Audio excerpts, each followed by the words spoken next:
TRS government ద్వారా మీకు ఏం లబ్ధి పొందలేదు? ఏం లబ్ధి పొందల. ఎలాంటి రోడ్డు మీద ఉన్న బండ్లు కూడా పక్కన పెట్టే బండ్లు కూడా తీపిచ్చేసారు, కొట్లు తీసేపిచ్చారు.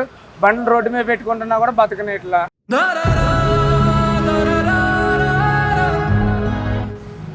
మీరు మీ ఎమ్మెల్యేకి ఈ సమస్యను తీసుకోయారా? తీసుకెళ్ళిన బట్టి గారు చెప్పిన తర్వాత ఈ రోడ్డు మీద అయినా కొద్దిగా బతుకు తెరువు చూపించిండు.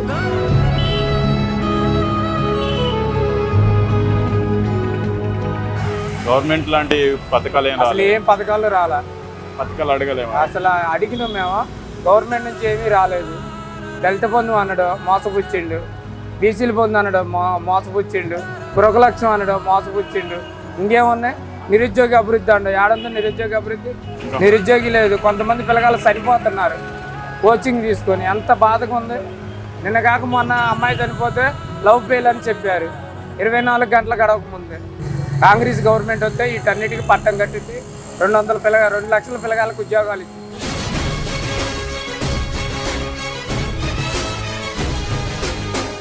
హామీలు కూడా మంచి హామీలు పెట్టారు. గ్యాస్ బండ్ 500కే అంటున్నారు. ఇదివరకు కేసీఆర్ 1150 రూపాయలు తీసుకుండు. ఇప్పుడు వచ్చే గవర్నమెంట్ 500కే అంటుండే. కేసీఆర్ 400కే అంటుండు. మరి అది నమ్మాలా, ఇది నమ్మాలా? ఇదివరకు కేసీఆర్గా 10 సంవత్సరాలు పరిపాలించింది.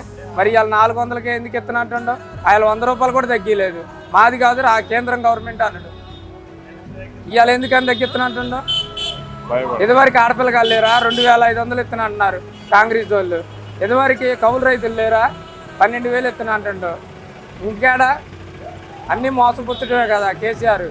అన్నీ మోసపుచ్చి నిరుద్యోగ అభివృద్ధి అనేది లేకుండా అలా లక్షల మంది కొట్లద్దెలో నెలకు 1200, 1300 కట్టిను. ఇవన్నీ తీసేసి మొక్కలు వేసారు. ఏమన్నా ఉందా?